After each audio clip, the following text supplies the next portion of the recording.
الحمد لله نحمده ونستعينه ونستغفره ونؤمن به ونتوكل عليه ونعوذ بالله من شرور أنفسنا ومن سيئات أعمالنا من يهده الله فلا مضل له ومن يضلل فلا هادي له وأشهد أن لا إله إلا الله وحده لا شريك له وأشهد أن محمدا عبده ورسوله أما بعد فإن خير الحديث كتاب الله وخير الهدي هدي محمد صلى الله عليه وسلم وشر الأمور محدثاتها وكل محدثة بدعة وكل بدعة ضلالة وكل ضلالة في النار. فقد قال الله سبحانه وتعالى في القرآن المجيد والفرقان الحميد: أعوذ بالله السميع العليم من الشيطان الرجيم. إنما المؤمنون الذين إذا ذكر الله وجلت قلوبهم وإذا تليت عليهم آياته زادتهم إيمانا وعلى ربهم يتوكلون الذين يقيمون الصلاة ومما رزقناهم ينفقون. وقال النبي صلى الله عليه وسلم: إياكم والتنعم وزي أهل الشرك. رواه مسلم. الحمدللہ، تمام تعریفیں، تمام خوبیاں، کل حمد و ثنا، ہر قسم کی بڑائی، بزرگی، برتری، ہر طرح کے عمدہ ترین کلمات، جملے، الفاظ و القاب اور عمدہ ترین نام کہ جن کے ذریعے سے اس پاک پروردگار عالم کو پکارا جائے، اس کے ناموں کو جپا جائے، یقینی طور پر وہی اس لائق ہے کہ اسی کی تعریف بیان کی جائے، اسی کی ہی عبادتیں کی جائیں، اسی کے آگے قیامت عظیمی کی جائے، اسی کے لیے رکوع و سجود کیا جائے. وَلِلَّهِ الْأَسْمَاءُ الْحُسْنَى فَادْعُوهُ بِهَا. وہ اللہ تبارک و تعالی، اس کے بڑے پیارے پیارے نام، بڑے عمدہ اور بہترین نام جو اثر انداز ہوتے ہیں انسانوں کی، ایمان والوں کے خاص طور سے زندگیوں پر، اور بڑے عمدہ طریقے سے وہ اثر انداز ہوتے ہیں. ان کے معنی و مطلب، ان کے مفہوم، کئی نام اللہ رب العالمین کے، جس میں اس کے صفاتی نام بھی موجود ہیں. ان ناموں کے ذریعے سے اس اللہ رب العالمین کو پکارا جائے، اس کے آگے ہاتھوں کو جب دراز کیا جائے، جیسے کہ جامع ترمذی کی ایک روایت اللہ کے پیارے حبیب نبی کریم محمد رسول اللہ صلی اللہ علیہ وسلم ارشاد فرماتے ہیں کہ اللہ تبارک و تعالیٰ کے 100 یعنی 99 نام ہیں، بڑے پیارے نام ہیں، جو ان کو یاد کر لے اور ان کے مطابق عمل اور عقیدہ رکھ لے، جنت اس پر واجب ہوگی. اسی طریقے سے جامع ترمذی کی ایک اور روایت کہ اللہ کے پیارے حبیب نبی کریم محمد رسول اللہ صلی اللہ علیہ وسلم ارشاد فرماتے ہیں کہ جب کوئی بندہ، ایمان والا یا ایمان والی، اللہ تبارک و تعالی سے دعائیں کرنے کے لیے ہاتھوں کو دراز کرے، التجائیں کرے، اور اس میں یا رب یا رب یا رب کہہ کر اللہ کو مخاطب کر کے اپنی دعاؤں کو کرے، تو اللہ رب العالمین اس کی دعاؤں کو ضرور قبول کرتا ہے. یا رب ذوالجلال، یا رب العالمین، اس طریقے کے جو الفاظ ہیں نا، یہ اللہ رب العالمین کو بڑے محبوب اور پسندیدہ ہیں. ہے نا سنن ابو داؤد کی روایت، حضرت ابو دردہ رضی اللہ عنہ بیان فرماتے ہیں کہ اللہ کے پیارے حبیب نبی کریم محمد رسول اللہ صلی اللہ علیہ وسلم نے ہم صحابہ کرام سے ایک موقع پر دریافت کیا کہ کیا میں تمہیں ایسا عمل نہ بتاؤں جو تمہارے بہترین عملوں میں سے ایک عمل ہے، جو تمہارے بہترین عملوں میں سے ایک عمل ہو سکتا ہے، جو تمہارے بادشاہ یعنی اللہ تبارک و تعالیٰ کو بہت زیادہ محبوب اور پسندیدہ ہے، جو تمہارے درجات کو بہت زیادہ بلند کرنے والا ہے، جو تمہارا اللہ کے راستے میں سونا اور چاندی خرچ کرنے سے بھی زیادہ بہتر ہے. بات سے بھی بہتر ہے کہ تم دشمنوں کا سامنا کرو، ان سے مقابلہ کرو، تم ان کی گردنیں کاٹو یا وہ تمہاری گردنیں کاٹے۔ اس سے بھی کہیں زیادہ ایک عمل صحابہ کرام رضوان اللہ علیہم اجمعین حیرت بھرے انداز میں فوراً دریافت کرتے ہیں اللہ کے نبی صلی اللہ علیہ وسلم، وہ کون سا عمل ہے ہمیں بتائیے ضرور۔ فرمایا ذکر اللہ، اللہ رب العالمین کا ذکر کرتے رہنا، اس کی حمد و ثنا، اس کی پاکی، اس کی بڑائی، اس کی عظمتیں، اس کی عزت و اکرام والے الفاظ، ایسے جملے۔ ہم بیٹھے ہوئے ہیں کہیں پر کسی مجلس میں ہیں، محفل میں ہیں، وہاں بھی ہم اس کا فکر رکھیں۔ ہم تنہائی میں ہیں، کہیں چل رہے ہیں، سفر میں ہیں، گاڑی چلا رہے ہیں، ٹو ویلر چلا رہے ہیں، کہیں بھی ہیں، ذکر کرتا رہے اللہ رب العالمین کا، کچھ نہ کچھ ذکر ہوتا رہے، ہماری زبان خالی نہ رہے، ہماری زبان خالی نہ رہے۔ کیوں؟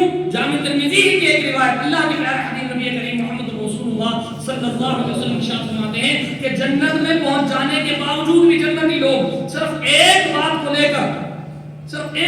لے کر افسوس کر رہے ہوں گے اور نادم اور شرمندہ ہو رہے ہوں گے، پشیمانی کا احساس کر رہے ہوں گے کہ کاش دنیا کے اندر ہم نے فلاں وقت جو ایسی ضائع کر دیا تھا، اس میں بھی ہم کچھ ذکر کر لیتے، اس میں بھی کچھ نیکی کما لیتے، تو آج ہمارا درجہ کچھ ہوتا۔ یعنی جنت کے اندر پہنچ گیا بندہ، سارے انعام کام کے اندر موجود ہے، کسی چیز کی کوئی کمی نہیں ہے اس کے پاس، لیکن وہاں بھی وہ یہ سوچ رہا ہے کہ کاش میں نے فلاں وقت جو ضائع کر دیا تھا نا، گپے بازیوں میں، مٹر گشتیوں میں، ادھر ادھر کی لغویات میں، غیبتوں میں، چغل خوریوں میں، ایک دوسرے کی برائیوں کے کرنے میں، ناانصافیوں کی پلاننگ کرنے میں، ایک دوسرے کو نقصان پہنچانے کے ارادوں کے ساتھ ایسی نیتیں لے کر ان کو عملی جامہ کس طریقے سے پہنچایا جائے اور اپنا وقت برباد کرتے چلا گیا میں، کاش ان اوقات میں، ان لمحات میں، ان گھڑیوں میں، ان منٹوں میں، ان گھنٹوں میں بھی میں نے اللہ رب العالمین کا کچھ ذکر کیا ہوتا، کچھ نیکیاں کی ہوتی، تو آج میرا مقام کچھ اور ہوتا۔ یہ ذکر اللہ کی اہمیت، اور یہی ایمان والوں کی نشانیاں اور صفات بتائی گئی کہ وہ اللہ تبارک و تعالیٰ کا ذکر و اذکار کثرت کے ساتھ کرتے رہتے ہیں۔ بہت ساری نشانیاں بتائیں۔ سورہ انفال کے شروع کے اندر کیا بیان فرمایا؟ انما المؤمنون الذين اذا ذكر الله وجلت قلوبهم واذا تليت عليهم آياته زادتهم ایمانا۔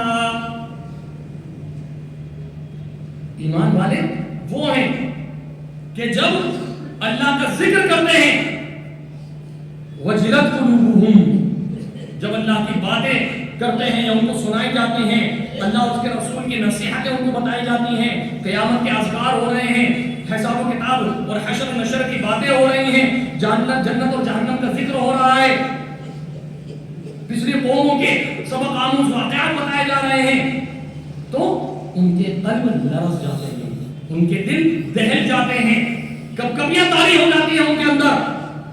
انما المؤمنون الذين اذا ذكر الله وجلت قلوبهم۔ یوں تو قرآن مجید کے اندر تقریباً 13 قسم کے دلوں کا ذکر ہے کہ دنیا کے اندر جس قدر بھی لوگ پائے جاتے ہیں، بچے ہوں، بڑے ہوں، بوڑھے ہوں، ایمان والے ہوں، ایمان والیاں ہوں، غیر ایمان والے ہوں، مرد ہوں، عورت ہوں، کوئی بھی ہو، قرآن ہمیں بتاتا ہے کہ 13 قسم کے دل پائے جاتے ہیں، جن میں سے 8 ایمان والی صفات کے اندر ہوتی ہیں، الگ الگ قسمیں اس کے اندر، اور 5 ایسے اقسام جو گناہگاروں کے اندر پائے جاتے ہیں۔ انشاءاللہ پھر کبھی موقع ملے تو اس کا ذکر ہوگا۔ بہرحال اللہ تبارک و تعالی اور اس ذکر سے پہلے ہی آیت کے اندر ٹکڑے میں کیا فرمایا؟ فاتقوا اللہ واصلحوا ذات بینکم۔ یہ بڑی اہم بات بتائی، فاتقوا اللہ، دیکھو اللہ تبارک و تعالی سے ڈرتے رہو، اس کی وحدانیت، اس کی الوہیت، اس کی ربوبیت، اس کے اسماء و صفات، اس کے اختیارات، اس کی قدرتوں کو سمجھو، پہچاننے کی کوششیں کرو، اس کی گہرائی میں اترو، اس کی جو ایک حقیقت میں عزت ہونی چاہیے نا اس پاک پروردگار عالم کی، کہ اس کے ساتھ کسی کو شریک نہیں کرنا ہے، وہ اکیلا ہے، بالکل تنہا ہے، بے نظیر ہے، بے مثال ہے۔ یہی تو مطلب ہے قل هو اللہ احد کا، اللہ الصمد کا، اور لم یلد ولم یولد ولم یکن له کفوا احد کا، یہی مطلب ہے کہ میرے پیارے حبیب نبی کریم محمد رسول اللہ صلی اللہ علیہ وسلم، آپ کہہ دیجئے، آپ اقرار کر لیجئے اس بات کا دل کی گہرائیوں کے ساتھ، اور صرف اللہ کے نبی صلی اللہ علیہ وسلم کو نہیں، یہ قیامت تک آنے والے تمام جن اور انسانوں کو یہ حکم دیا جا رہا ہے. کیوں؟ کیونکہ قرآن سب کے لیے نازل ہوا, قیامت تک آنے والے لوگوں کے لیے نازل ہوا. اور اسی لیے اس چھوٹی سی 4 آیتوں کی سورت کی اس قدر فضیلت, اس قدر اہمیت, کہ ایک صحابی جس کے تعلق سے ہمیں معلوم ہے کہ ان کے جنازے میں آسمانوں سے 70,000 فرشتے آئے تھے جنازے میں شامل ہونے کے لیے. جب معلومات کی گئی تو پتہ چلا کہ وہ ہر نماز میں کوئی اور دوسری سورت تو پڑھتے ہی تھے, کچھ اور آیتیں تو پڑھتے ہی تھے, لیکن آخر میں سورہ اخلاص ضرور پڑھا کرتے تھے. کس وجہ سے؟ یہ اس سورت سے محبت کی بنا پر کہ اس میں اللہ تبارک و تعالیٰ کی توحید بیان ہو رہی ہے, وحدانیت بیان ہو رہی ہے کہ وہ وحدہ لا شریک ہے, اس کا کوئی شریک ہے ہی نہیں, نہ اس کی کوئی اولاد ہے, نہ اس کی کوئی بیوی ہے, نہ وہ کسی کی اولاد ہے. بڑا عمدہ ترین عقیدے کی ایک جڑ, مضبوط ترین بنیاد کا ذکر اللہ تبارک و تعالیٰ نے یہاں پر فرما رہا ہے. اور پھر آگے فرمائے وَأَصْلِحُوا ذَاتَ بَيْنِكُمْ, کہ اس تعلق سے بھی, اللہ رب العالمین کا ڈر کے تعلق سے بھی آپ نے آپس میں ایک دوسرے کی اصلاح کرتے رہو. آج دیکھ لیجیے فَاتَّقُوا اللَّهَ کے تعلق سے, یعنی اس عقیدہ توحید کے تعلق سے اس کا ڈر, اس کی خشیت, اس کا رعب و جلال, اس کی عظمت, اس کی تکریم, اس کی عزت ہمارے دلوں میں کہاں ہے؟ کہاں ہے ہمارے دلوں میں رہ گئی؟ نہیں ہے. ہم صرف اپنے نفس کے پجاری بن چکے ہیں. اور ہمارے کتنے بھائی, ہماری کتنی بہنیں ایسی ہیں جو اللہ رب العالمین کے ساتھ کلہ شرک میں مبتلا ہے, شرک کا ارتکاب کرنے میں ڈٹے ہوئے ہیں, لگے ہوئے ہیں. اور ہم جانتے بوجھتے ہوئے وَمَا يُؤْمِنُ أَكْثَرُهُم بِاللَّهِ إِلَّا وَهُمْ مُشْرِكُونَ کے مصداق کہ ایمان والے ہونے کا دعویٰ تو کرتے ہیں لیکن حقیقت میں مشرک ہیں. ہم بھی ان کی مشابہت اختیار کر لیتے ہیں, ہم بھی انہی کے جیسے معاملات میں ان کا ساتھ دینے لگ جاتے ہیں. جہاں کوئی ایسا تہوار آیا, کوئی ایسا دن آیا, کوئی ایسا معاملہ رونما ہونے والا ہو, تو جہاں وہ خوشیاں منا رہے ہیں غیر اللہ کے ساتھ, اللہ رب العالمین کو منسلک کر کے, اللہ کا شریک ٹھہرا کر, اللہ کا بیٹا بنا کر, اللہ کی بیوی بنا کر, نعوذ باللہ, ہم بھی اس میں شامل ہو رہے ہیں, ہم بھی اس کی مبارکبادی ایک دوسرے کو دے رہے ہیں. کتنی عجیب و غریب بات. کہنے کو ہم مسلمان ہیں, کہنے کو ہم ایمان والے ہیں, کہنے کو ہم اللہ اور اس کے رسول صلی اللہ علیہ وسلم کا کلمہ پڑھنے والے ہیں کہ لا الہ الا اللہ, اللہ تبارک و تعالیٰ کے علاوہ کوئی بھی اس کا معبود نہیں ہے, کوئی بھی اس کا شریک نہیں ہے. اس چیز کا اقرار کر لینے کے باوجود بھی ہمارے معاملات, ہمارے روزمرہ کے معمولات میں ہم دیکھ لیجئے, چاہے وہ کاروبار کے معاملات ہوں یا شادی بیاہ کے معاملات ہوں, خرید و فروخت کے معاملات ہوں, کہ ہمارے بچے, ہمارے بچیاں کہیں پڑھنے کے لیے جا رہے ہیں تو وہاں وہ اپنے ساتھ اٹھنے بیٹھنے والوں کے ساتھ, اپنے ساتھ کلاس کے اندر موجود رہنے والے اور رہنے والیوں کے ساتھ ایسے معاملات اختیار کر لیتے ہیں جو ان کو شرک اکبر تک پہنچا رہا ہے. انہیں احساس ہی نہیں, انہیں معلوم ہی نہیں, ہم اس کی طرف دھیان ہی نہیں دے رہے, ہم ایسی توجہ ان کو مبذول کرانے کی کوشش ہی نہیں کرتے کہ نہیں بیٹے دیکھو اللہ رب العالمین کی وحدانیت جو ہے نا اس کو سمجھنا بہت ضروری ہے. حضرت عیسیٰ علیہ السلام, حضرت مریم علیہ السلام, ان کا کوئی شراکت نہیں اللہ رب العالمین کے ساتھ, ذرہ برابر بھی نہیں. وہ بھی اللہ کی بندی اور اللہ کے بندے تھے. اور اسی کا ذکر جگہ جگہ پر سورہ آل عمران کے اندر کتنی آیتیں, سورہ مریم کے اندر کتنی آیتیں, اور دیگر جگہوں پر اللہ رب العالمین نے واضح الفاظوں کے ساتھ زبان کے دہل اعلان کرتے ہوئے اس چیز کا ذکر فرمایا ہے کہ نہیں, اللہ رب العالمین اکیلا ہے, تنہا ہے. عیسیٰ علیہ السلام کو وہ شریک ٹھہراتے ہیں, غلطی پر ہیں, یہ شرک ہے کلم کلہ. حضرت مریم علیہ السلام کی ولادت سے پہلے ان کی والدہ نے نظر مانی تھی کہ میں ان کو, کیونکہ انہوں نے نہیں معلوم تھا کہ بیٹا ہوگا یا بیٹی ہوگی, انہوں نے پہلے ہی نظر مان لی کہ میں اس کو اللہ کے راستے میں وقف کر دوں گی, اللہ کی عبادت کے لیے وقف کر دیا جائے گا اس کو. اب اس کی تیاریاں ہونے لگی خوب اچھے طریقے سے. جو بڑے بڑے وہاں پر عبادت گاہیں تھیں, گرجا گھر تھے, جو حقیقت میں اللہ ہی کی عبادت کرنے والے تھے, اور ایسے مقامات تھے, ایسی عبادت گاہیں تھیں, وہاں پر ان کی تیاریاں ہونے لگی. لیکن جب ولادت ہوئی تو لڑکی, سارے لوگ پریشان حیران کہ یہ کیا ہوا معاملہ, بھئی لڑکی کو تو نہیں بنایا جا سکتا ایسا, اس کو اللہ کے راستے میں وقف نہیں کیا جا سکتا. نہیں, انہوں نے پھر دعا کی, اور اس دعا کا بھی ذکر اللہ رب العالمین نے سورہ مریم مریم نے بیان فرمایا قال انی اعیذها بک وذریتها من الشیطان الرجیم، قالت انی اعیذها بک وذریتها من الشیطان الرجیم، کہ اللہ رب العالمین میں اپنے لیے بھی، اپنی اس اولاد کے لیے بھی اور اس کی اولاد کے لیے بھی میں شیطان سے تیری پناہ مانگتی ہوں۔ اور یہی وجہ تھی، صحیح بخاری کی روایت ہے، اللہ کے پیارے حبیب نبی کریم محمد رسول اللہ صلی اللہ علیہ وسلم ارشاد فرماتے ہیں کہ جب بھی کوئی بچہ پیدا ہوتا ہے، ہر بچے کو ولادت کے فوراً بعد شیطان کچو کے لگاتا ہے، اس کو چھیڑتا ہے، چٹکی مارتا ہے، جس کی وجہ سے وہ روتا ہے، سوائے حضرت مریم علیہ السلام اور ان کے بیٹے حضرت عیسیٰ علیہ السلام، ان دونوں کو شیطان نہیں چھیڑ سکا۔ کیوں؟ ان کی والدہ کی اسی دعا کی وجہ سے۔ ایک تو ہوتا ہے ولادت کے فوراً بعد رونا، وہ اللہ تبارک و تعالیٰ کی طرف سے ہوتا ہے جو بہت ساری بیماریوں سے نجات عطا کرنے کا سبب بنتا ہے، ورنہ بہت سارے ایسے معاملات ہوتے ہیں کہ جہاں بچہ نہیں رویا ولادت کے فوراً بعد، وہاں طرح طرح کی بڑی بڑی بیماریاں اس بچے کو لاحق ہو جاتے ہیں، اور ایسے بہت ساری مثالیں موجود ہیں۔ اللہ رب العالمین ان تمام بچوں کو مکمل شفایابی عطا فرمائے، لیکن یہ اس رونے کے بعد پھر شیطان چھیڑتا ہے۔ تو اس سے اللہ رب العالمین نے حضرت مریم علیہ السلام کو اور حضرت عیسیٰ علیہ السلام کو ان کی والدہ کی دعاؤں کی وجہ سے محفوظ رکھا۔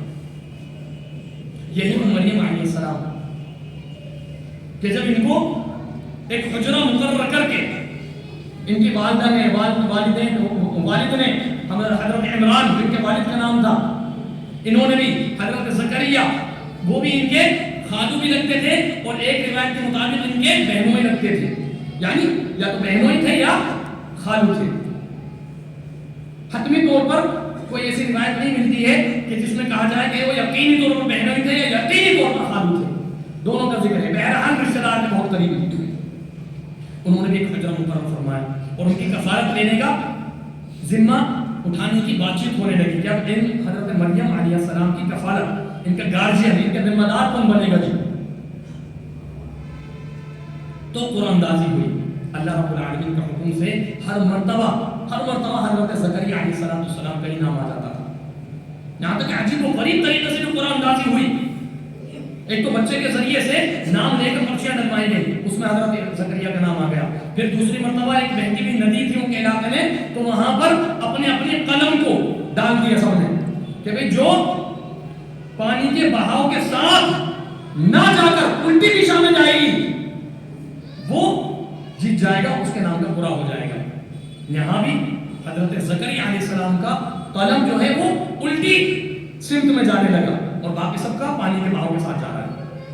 پھر شک میں پڑ گئے، پھر کہنے لگے نہیں ایک آخری بار اور کر لیتے ہیں قرآن اندازی، پھر جس کا نام آئے گا بس اسی کو یقینی طور پر دے دی جائے گی کفالت۔ پھر اسی پانی کا، اسی نہر کا انتخاب کیا، اور اب طے کیا ہوا کہ اب جو پانی کے اپوزٹ الگ دشا میں جائے گا، خلاف سمت میں جائے گا، وہ سب جیت جائیں گے، جس کا بھی جائے گا، اور جس کا پانی کے بہاؤ کے ساتھ جائے وہ ہار جائے گا۔ یہاں بھی اللہ رب العالمین کی قدرت اور نشانی دیکھیے، کیوں؟ کیونکہ وہ یہی چاہتا تھا، اس کی مرضی یہی تھی، اس نے لکھا ہوا اسی طریقے سے تھا۔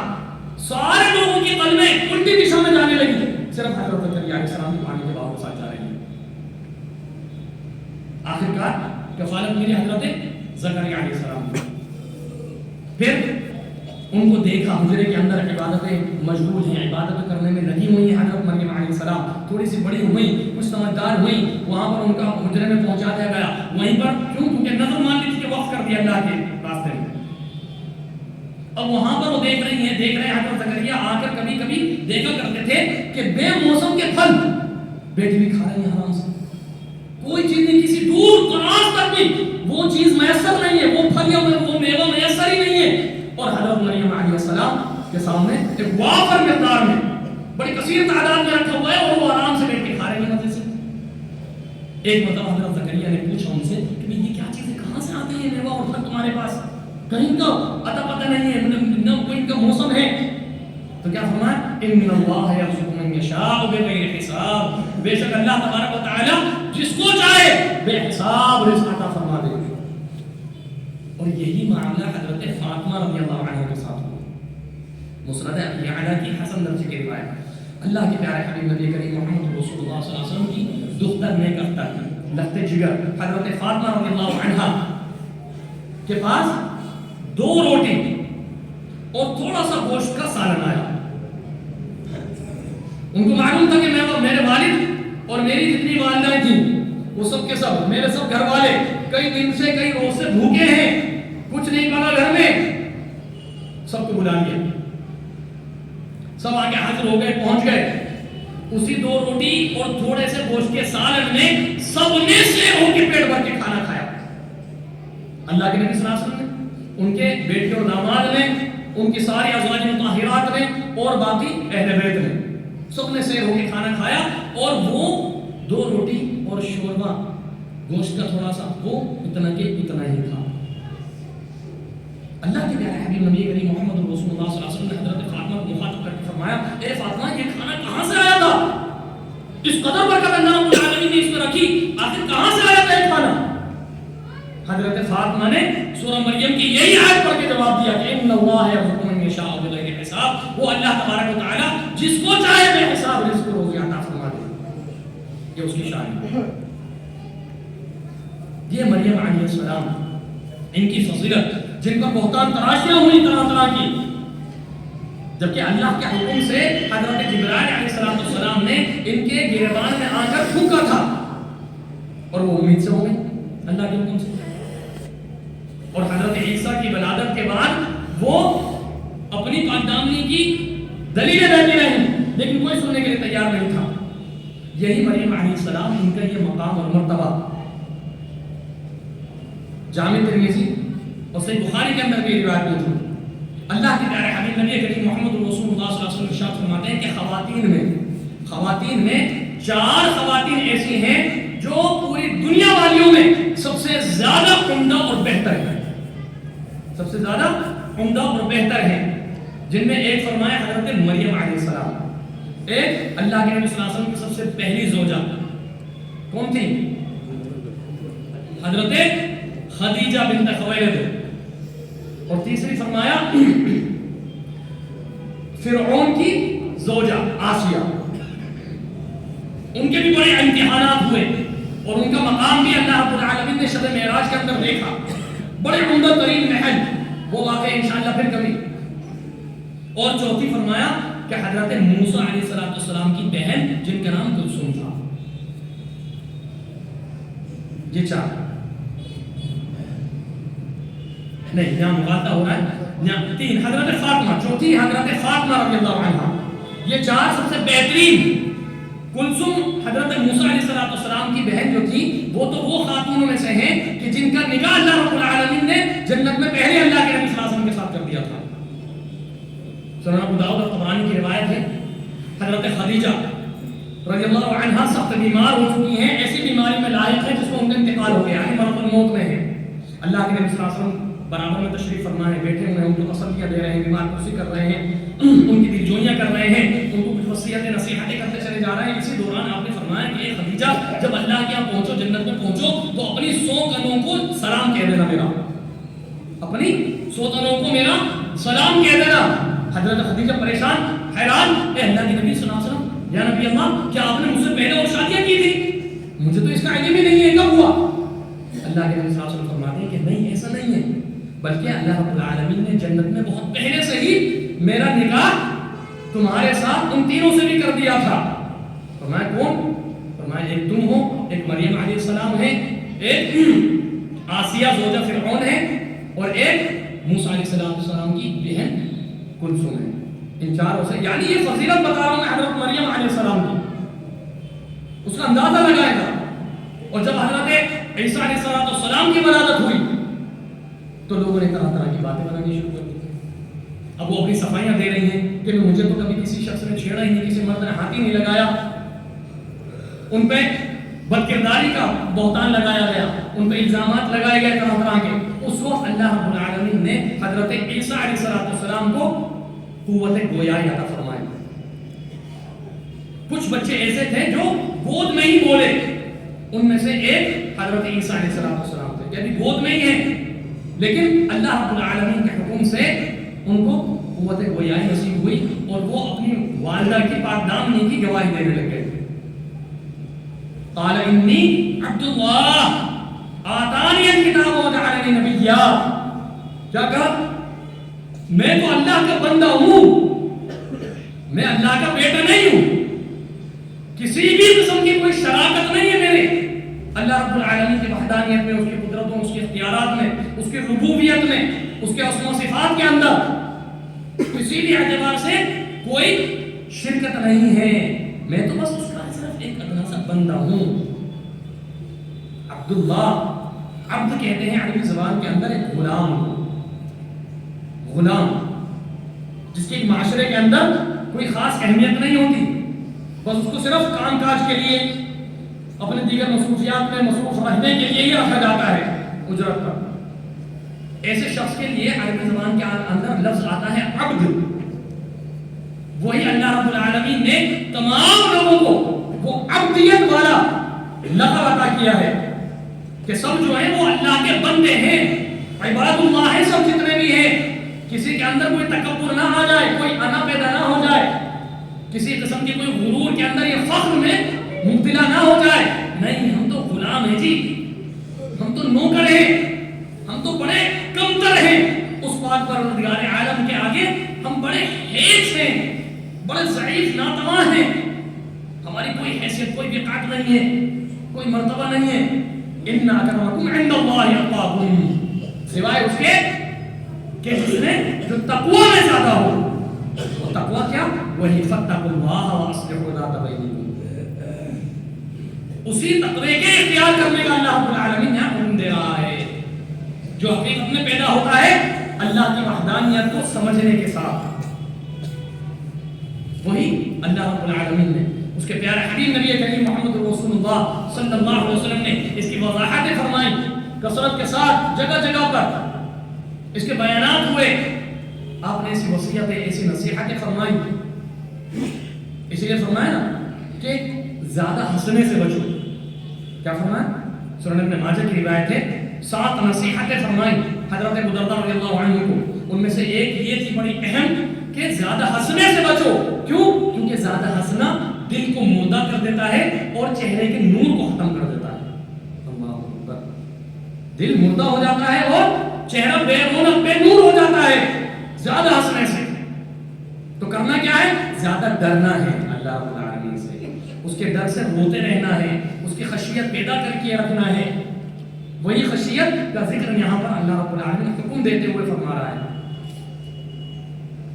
اور پھر آگے کیا فرمایا؟ وَأَصْلِحُوا ذَاتَ بَيْنِكُمْ وَأَطِيعُوا اللَّهَ وَرَسُولَهُ إِن كُنتُم مُؤْمِنِينَ. ان کنتم مؤمنین, اگر تم واقعی میں ایمان والے ہو نا تو اللہ اس کے رسول کی ہی فرمانبرداری کرتے رہو. کیا پتہ چلا کہ اگر کسی تیسری طرف ہم نے دیکھ لیا تو ہم ایمان والے نہیں. ان کنتم مؤمنین کہتی نا کہ اگر تم واقعی میں ایمان والے ہو تو تم اللہ اس کے رسول کی ہی فرمانبرداری کرتے رہو گے. اگر تیسری چیز تمہارے اندر آ رہی ہے تو اس کا مطلب ایمان کا معاملہ تمہارا خراب ہوگا. پھر آگے فرمایا انما المؤمنون الذين اذا ذكر الله وجلت قلوبهم واذا تليت عليهم اياته زادتهم ایمانا وعلى ربهم يتوکلون. کہ ایمان والوں کی ایک نشانی یہ بھی ہے کہ وہ جب اللہ کا ذکر ہوتا ہے تو ان کے قلب نرم ہو جاتے ہیں, لرزہ پیدا ہو جاتا ہے, کپکپیاں طاری ہو جاتی ہیں, آنکھیں بہہ پڑتی ہیں ان کی, اور ان کے ایمان میں اضافہ ہوتا چلا جاتا ہے قرآن مجید کی تلاوت کے ذریعے سے. جب اس میں آیت عذاب پر پہنچتے ہیں, آیت ثواب پر پہنچتے ہیں, نعمتوں کا ذکر ہو رہا ہے, جہنم کا ذکر ہو رہا ہے, اللہ رب العالمین کی قدرتوں کے مناظر کا ذکر ہو رہا ہے, تو ان پر خشیت طاری ہو جاتی ہے. وَإِذَا تُلِيَتْ عَلَيْهِمْ آيَاتُهُ زَادَتْهُمْ إِيمَانًا.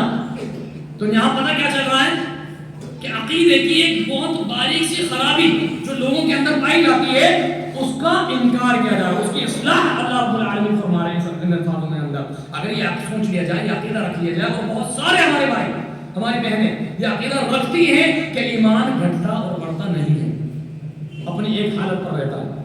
نہیں, یہ غلط عقیدہ ہے. ایمان بڑھتا بھی ہے, گھٹتا بھی ہے. قرآن مجید کے اندر تقریباً 8 آیتیں اس کی دلیل میں موجود ہیں اور بہت ساری روایتیں اللہ کے نبی صلی اللہ علیہ وسلم سے ثابت ہیں جن سے پتہ چلتا ہے کہ ایمان گھٹتا بھی ہے اور بڑھتا بھی ہے. موقع محل نیکیوں کے اعتبار سے اعمال کرتا چلا جا رہا ہے بندہ، ایمان میں اضافہ ہوتا چلا جا رہا ہے. نیکیوں سے عبادتوں سے دور ہو رہا ہے، گناہوں کی طرف ملوث ہو رہا ہے، ایمان گھٹتا چلا جا رہا ہے. اگر یہ عقیدہ رکھ لیا جائے کہ ایمان بڑھتا اور گھٹتا نہیں ہے، ایک ہی جگہ پر ایک ہی جگہ ستھر رہتا ہے، تو نعوذ باللہ یہ مان لیا جائے گا کہ نبیوں کا ایمان اور ایک کم تر امتی یا گناہگار کا ایمان برابر ہے. اور یہ ہو نہیں سکتا، یہ تو ہی نہیں. اس لیے یہ قانون اللہ رب العالمین نے بنایا کہ ایمان گھٹتا بھی ہے اور بڑھتا بھی ہے.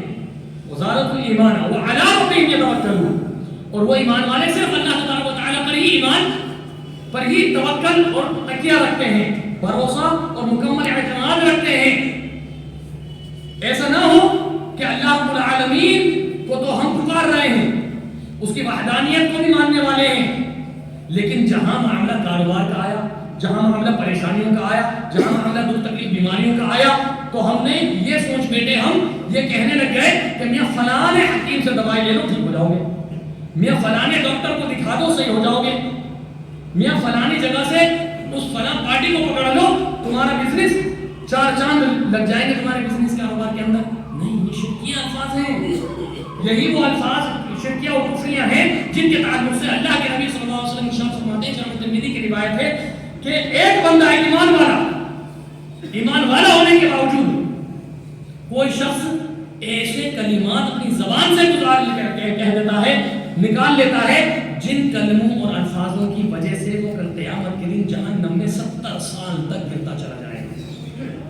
70 سال تک گرتا چلا جا رہا ہے عذاب کے اندر. وہ یہی کلمات ہیں کہ کم ہم شرک کر بیٹھے، کم ہم نے اللہ کی وحدانیت کا انکار کر دیا عملی طور پر، زبانی طور پر، اور وہ شرک لکھ دیا گیا ہمارا، اور ہم اسی حالت میں مر گئے بغیر توبہ اللہ کے، بغیر استغفار کے، بغیر اللہ رب العالمین سے اپنے گناہوں کی بخشش مانگے، تو قیامت کے دن 70 سال تک جہنم میں گرتا چلا جا رہا ہے. صرف ایک جملہ. اور یہی وہ معاملات ہیں کہ جس کی بنا پر ہم ایسے موقع پر ایک دوسرے کو مبارکبادیاں دے رہے ہوتے ہیں. یہ جو بڑا دن آنے والا ہے اس کی مبارکبادیاں دیتے ہیں سب، ہمارے بچے ہوں، بچیاں ہوں، ہمارے ملنے جلنے والے ہو، اور بسا اوقات ہم بھی وہ الفاظ اپنے زبانوں سے نکال دیتے ہیں جبکہ اس کا صاف صاف سیدھا سیدھا مطلب کیا ہے؟ مبارک ہو اللہ کے یہاں بیٹا پیدا ہوا ہے. نعوذ باللہ من ذالک. اللہ رب العالمین ہم چھوٹے بڑے شرک سے ہماری حفاظت فرمائے، اور رب العالمین اپنی وحدانیت میں کسی بھی طریقے سے کسی کو بھی شریک ٹھہرانے سے ہم سب کو محفوظ رکھے. ہمارے بچوں کو، ہماری اولادوں کو، ہماری نسلوں کو محفوظ فرمائے، ہماری خواتین اور بچوں کی حفاظت فرما لے. ایمان اور عقیدے کے اعتبار سے بڑی باریک باریک چھوٹی چھوٹی باتیں ایسی ہو جاتی ہیں کہ جس کی وجہ سے ایک بندہ شرک تک پہنچ جاتا ہے. وہ علی ربہم یتوکلون، نہیں، ہر معاملے کو لے کر اللہ پر ہی بھروسہ اور اعتماد رکھنا ہے، اس کے علاوہ کسی کی طرف لو لگانی ہی نہیں ہے، کسی سے امیدیں وابستہ کرنی ہی نہیں ہے. یہی ایک شرک اور یہی اس کی وحدانیت میں شریک کرنا ہو جائے گا. الذین یقیمون الصلاۃ، اگلے آیت میں کیا فرمایا؟ یہ بھی ایمان والوں کی نشانیاں ہیں کہ الذین یقیمون الصلاۃ ومما رزقناہم ينفقون. اور یہی وہ بات تھی جو حضرت عیسیٰ علیہ السلام نے جب اپنی والدہ کی پاکدامنی کی گواہی دے رہے تھے، انہوں نے بھی یہی بولا، قال انی عبد اللہ آتانی الکتاب وجعلنی نبیا وجعلنی مبارکا اینما کنت واوصانی بالصلاۃ والزکاۃ ما دمت حیا. یہاں اللہ رب العالمین کیا ایمان والوں کی نشانی بتا رہا ہے کہ وہ نمازوں کو قائم رکھتے ہیں. آج کی کھاٹ کی 360 کی نہیں، نمازوں کو پابندی کے ساتھ، پوری مداومت کے ساتھ، تمام ارکان کی پابندی کے ساتھ، 5 وقت کی نمازوں کے ساتھ، دل جمعی کے ساتھ اس پر مداومت اختیار کرنا، اس کی حفاظت کرنا، یہ ہے اصل یقین الصلاۃ کا مطلب. اور 70 سے زیادہ مقامات پر اللہ تبارک و تعالی نے نماز کو تاکید حکم فرمایا، ان کے قیام کا حکم فرمایا. تو قیام کا مطلب اصل میں یہ نہیں ہے کہ ایک پڑھ لی پھر 2 چھوڑ دی، پھر 2 پڑھ لی پھر 1 چھوڑ دی، نہیں، یہ قیام ہے ہی نہیں.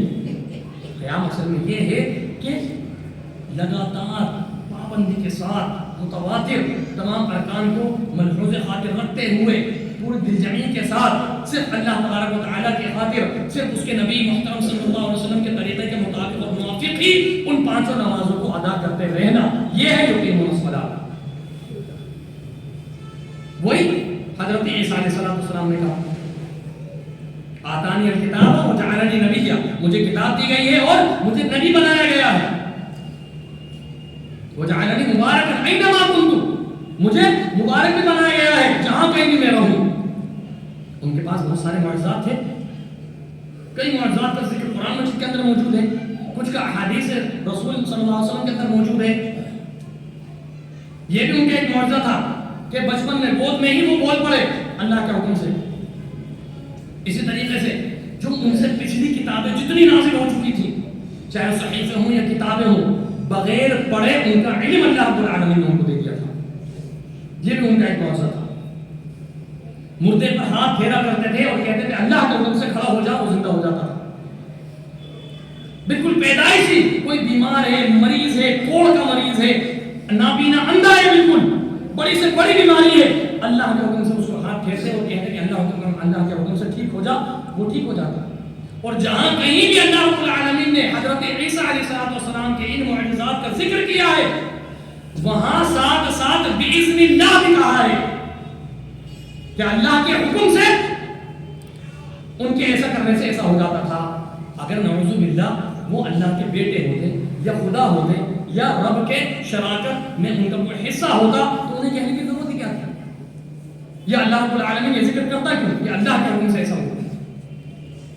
نہیں، پتہ کیا چلا کہ واقعی میں وہ اللہ کے بندے ہی تھے صرف، اور جو اختیارات، جو معجزات ان کو دیے گئے تھے وہ صرف اللہ رب العالمین کے حکم سے ہی تھے، اور کچھ نہیں تھا۔ آتانی الکتاب وجعلنی نبیا وجعلنی مبارکا اینما کنت واوصانی بالصلاۃ والزکاۃ ما دمت حیا، اور مجھے یہ بھی وصیت کی گئی ہے، کیا وصیت کی گئی ہے کہ میں نماز پڑھتا رہوں، زکوٰۃ ادا کرتا رہوں جب تک زندہ رہوں، جب تک زندہ رہوں۔ تو کمزور ہیں جبھی تو موت کا خیال آ رہا ہے، اللہ رب العالمین کے انوار ہے نا ان کے ذریعے سے۔ اگر خدا یا خدا کا کوئی حصہ یا خدا کی اولاد ہوتے تو مرنے کا تو کوئی مطلب ہی نہیں تھا نا۔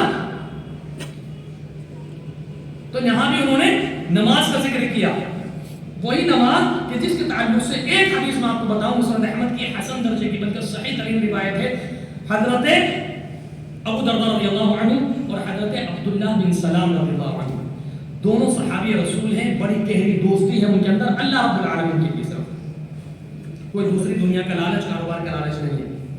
حضرت عبداللہ بن سلام رضی اللہ عنہ کا انتقال ہو جاتا ہے، ان کے بیٹے حضرت یوسف رحمۃ اللہ علیہ تابعین میں سے ہیں۔ صرف ملاقات کے غرض سے وہ پہنچتے ہیں حضرت ابو درداء رضی اللہ عنہ کے پاس، اور جب وہاں پہنچتے ہیں تو ان کو مرض الموت میں پاتے ہیں، بستر مرگ پر پڑے ہوئے ہیں، سخت بیمار ہیں، اور ایسی حالت ہے کہ اب اللہ کو پیارے ہوئے، اب اللہ کو پیارے ہوئے۔ خیر خیریت ہوئی، دعا سلام ہوں، اور پھر وہ کہنے لگے حضرت یوسف رحمۃ اللہ علیہ کہ مجھے تو آپ کی اس حالت کا علم ہی نہیں تھا، میں تو صرف آپ کے ملاقات کے غرض سے آیا ہوں۔ پھر انہوں نے پھر دوبارہ پوچھا حضرت ابو درداء رضی اللہ عنہ نے کہ تمہیں کون سی چیز لے کر آئی ہے مجھ سے ملاقات کرنے کے لیے، کس غرض سے آیا ہو، کیا مقصد تمہارے آنے کا؟ تو کہتے ہیں نہیں، اللہ رب العالمین جانتا ہے میرے پاس کوئی دوسری غرض و غایت نہیں، میں صرف اس محبت کی بنا پر آیا ہوں جو آپ میں اور میرے والد میں تھی، جو آپ میں اور میرے والد کے اندر دوستی کی شکل میں جو ایک محبت تھی نا، بس اس محبت کی وجہ سے میں آیا ہوں آپ سے ملاقات کرنے کے لیے۔ بہت اہم مسئلہ یہاں پر واضح ہو رہا ہے، بڑی اہم اور باریک بات یہاں پر واضح ہو رہی ہے کہ حقوق العباد ایک تو ہے رشتہ داروں کے ساتھ بہت زیادہ سختی کے ساتھ کرنے کا معاملہ، لیکن اس کے باوجود بھی اگر صرف اللہ اور اس کے رسول والا تعلق، کوئی رشتہ داری نہیں ہے، کوئی پڑوس نہیں ہے، کچھ بھی نہیں ہے، بس یہ معلوم ہے کہ موحد ہے، متبع سنت ہے، تو صرف اس سے ملاقات کے لیے اگر بندہ جا رہا ہے، صرف ایمان کی محبت، اللہ اور اس کے رسول کی محبت کا جذبہ لے کر، تو سنن ابو داؤد کی روایت ہے، اللہ کے نبی صلی اللہ علیہ وسلم ارشاد فرماتے ہیں وہ چلتا چلا جا رہا ہے اور فرشتے راستے میں کھڑے ہو کر اس کو خوشخبریاں دے رہے ہوتے ہیں کہ جا تیرے سارے پچھلے گناہ معاف، جا تیرے سارے پچھلے گناہ معاف۔ اللہ اکبر کبیرہ۔ یہی محبت لے کر حضرت یوسف رحمۃ اللہ علیہ اپنے والد کے دوست حضرت ابو درداء رضی اللہ عنہ کے پاس پہنچتے ہیں اور اپنا مقصد یہ بتاتے ہیں۔ حضرت ابو درداء رضی اللہ عنہ اب سننے والی بات وہ کیا کہتے ہیں؟ وہ کہتے ہیں کہ یہ جو وقت ہے نا یہ جھوٹ بولنے کی بہت بری جگہ ہے. کیا فرما رہے ہیں کہ یہ جھوٹ بولنے کی بہت بری جگہ، یعنی بستر مرگ پر جب انسان کو معلوم ہو کہ بس اب میری سانس نکلی اور اب روح نکلی، تو اس وقت کون بندہ جھوٹ بولے گا؟ اس وقت تو جھوٹ بولنے کا سوال ہی پیدا نہیں ہوتا نا. بڑے سے بڑا جھوٹا بھی سچ بولنے کی کوشش کرے گا اس وقت. تو وہی فرما رہے ہیں کہ یہ جھوٹ بولنے کی بہت بری جگہ ہے. یعنی اب میں جو تم سے حدیث بیان کرنے جا رہا ہوں نا وہ بالکل سراحانِ صحیح ہے. میں نے اللہ کے نبی صلی اللہ علیہ وسلم کو فرماتے ہوئے سنا کہ جو شخص اچھے اور عمدہ طریقے سے وضو کرے، جو شخص اچھے اور عمدہ طریقے کے ساتھ وضو کرے، وضو کر کے مسجد میں آئے اور صرف اللہ رب العالمین کے لیے 2 رکعت یا 4 رکعت پڑھے اور اس میں خشوع و خضوع پیدا کرے، رکوع و سجود کو اطمینان کے ساتھ ادا کرے. یہ سب حدیث کے الفاظ ہیں جو میں بتا رہا ہوں آپ کو. خشوع و خضوع اختیار کرے، رکوع و سجود کو بڑے اطمینان کے ساتھ اس کی ادائیگی میں منہمک ہو جائے، اس کو ادا کرنے کی کوششیں کرتا رہے، اور پھر اس کے اندر استغفار کرے، اپنی مغفرت کی دعائیں کریں، اپنے گناہوں کی بخشش چاہے. اور وہ ساری دعائیں وہی جو اللہ کے نبی صلی اللہ علیہ وسلم نماز کے تعلق سے سکھائیں. تو حضرت ابو درداء رضی اللہ عنہ بیان فرماتے ہیں کہ میں نے اللہ کے نبی صلی اللہ علیہ وسلم کو سنا کہ آپ فرما رہے تھے کہ جو شخص اس طریقے سے 2 رکعت یا 4 رکعت ادا کر لے تو اللہ تبارک و تعالیٰ اس کے پچھلے تمام کے تمام گناہوں کو معاف فرما دیتا ہے. تو نماز کے تعلق سے بھی بہت ساری باتیں ہمیں یہاں پر پتہ چلی کہ سکون اور اطمینان کے ساتھ پڑھنی ہے، پوری مداومت کے ساتھ پڑھنی ہے، رکوع سجود کو بڑی ادائیگی کے ساتھ ادا کرنا ہے، ان کو خشوع و خضوع کے اندر پیدا کرنے کی کوششیں کرنی ہے. یہ نہ ہو کہ تو چند میں آیا 8 منٹ میں 10 منٹ میں 7 منٹ میں نماز ختم. کئی ایسے مقامات اللہ اکبر کبیرہ اللہ تعالی ہم سب پر رحم فرمائے کہ 5-6 منٹ میں نمازیں ختم ہو رہی ہیں ظہر اور عصر کی. کیا ہوگا ہماری نمازوں کا حال؟ کیا جواب دیں گے ہم اس بات پروردگار عالم کو؟ نماز کے تعلق سے وقت ہو چکا ہے. بس مختصر طور پر 2-3 مسئلے اہم آئے ہوئے تھے خواتین کی طرف سے خاص طور سے. ایک یہ کہ سجدے میں ہم نے اپنی آنکھیں بند کرنی ہے یا کھلی رکھنی ہے. تو اس کے تعلق سے میرے علم میں کوئی واضح روایت نہیں ہے. جس طریقے سے چاہے اس طریقے سے کر سکتے ہیں. عام جو روایت ہے بخاری مسلم کے اندر کہ سجدے کی جگہ پر اپنی نگاہ رکھو، اس کو اگر سامنے رکھیں تو پتہ چلے گا کہ ہمیں سجدے میں بھی آنکھ کھول کر رکھنی ہے اور سجدے کی طرف ہی دیکھنا ہے. دوسرا مسئلہ تھا موزوں کے تعلق سے کہ ہم نے موزے پہن لیے ہیں تو اب ہمیں اپنی لنگی تہمت یا پاجامہ یا پینٹ یا کپڑا ٹخنے سے نیچے ٹخنے سے اوپر کرنے کی ضرورت نہیں، کیونکہ ہم نے تو ڈھکی دیا اس کو. نہیں، اس کے لیے دلیل ہونی چاہیے، اس کے لیے دلیل ہونی چاہیے. ایسا نہیں ہے معاملہ.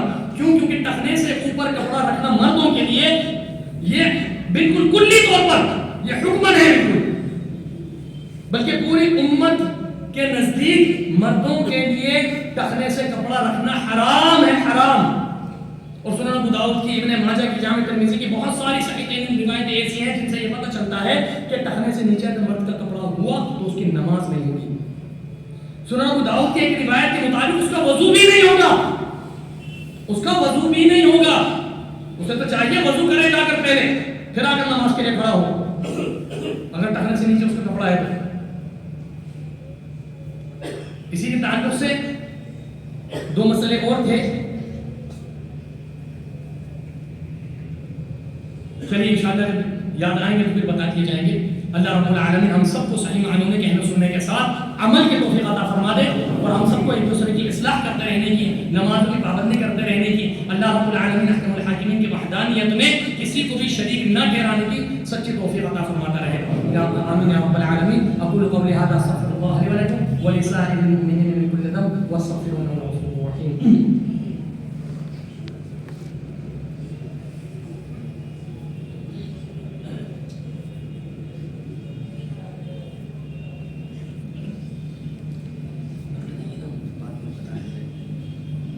الحمد لله وحده والصلاة والسلام على من لا نبي بعده. إن الله وملائكته يصلون على النبي يا أيها الذين آمنوا صلوا عليه وسلموا تسليما. اللهم صل على محمد وعلى آل محمد كما صليت على إبراهيم وعلى آل إبراهيم إنك حميد مجيد. اللهم بارك على محمد وعلى آل محمد كما باركت على إبراهيم وعلى آل إبراهيم إنك حميد مجيد. ربنا آتنا في الدنيا حسنة